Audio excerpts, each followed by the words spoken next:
Here is a true account of prayer being answered not once, but twice in a very negative and frankly scary way.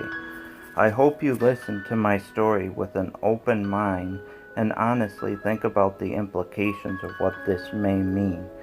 When I was around 9 years old is when this happened, and please note that I did not know before the fire that she had prayed for God to help her clean and organize the basement. She told me afterwards, in an abused relationship type of way, trying to convince me of God's miracles.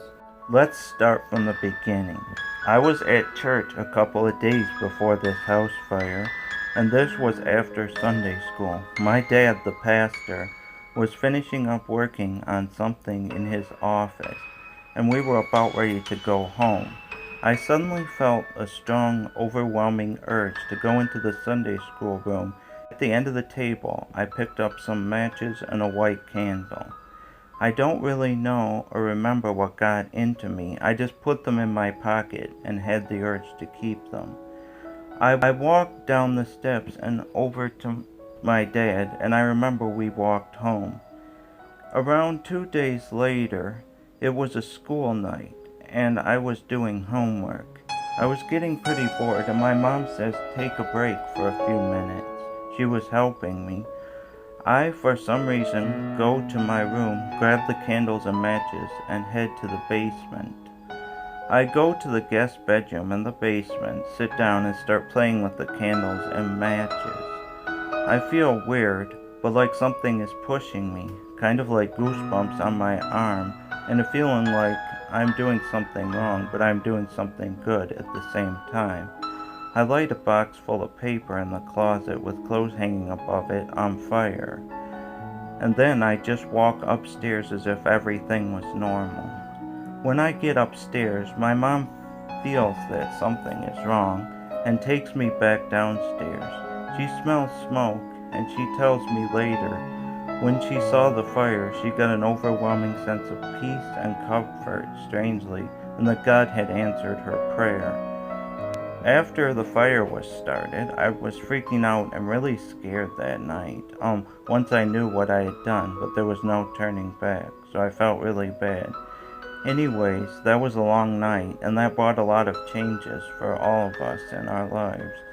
She found an Easter cross later that she didn't remember having on the bedroom floor. Everything around it was burned, and the piece of paper was untouched, and there was soot on it until you get to the cross, and the cross part of the paper was untouched.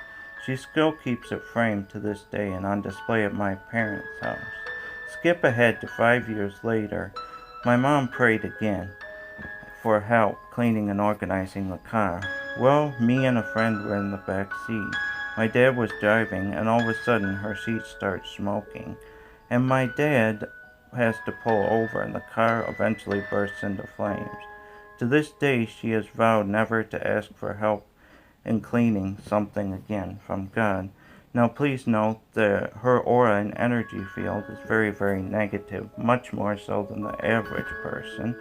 But she is not really a bad or mean person. She always tries to help people and things like this. The honest truth is that people who know nothing about spirituality, the chakras, auras, energy fields, psychic abilities, or anything like that, and know nothing about the soul, are most often led by fate. Anything negative can happen to them because they put their thoughts into negative things. And Christianity and the Jesus thought form is run by generally negative entities that were meant on keeping us away from our true spiritual practices and our ancient pagan gods. The truth is that if humanity as a whole wants to break free from the negativity, you need to learn about your spirit, spirituality, and things of that nature, and look into our ancient pagan gods and practices. Good luck, everybody, and I hope you have a good and positive and wonderful life. Peace, love, and freedom. And one time when I actually let her know about the fact that her energy field is negative, she just said God will take care of it, and Jesus has saved me.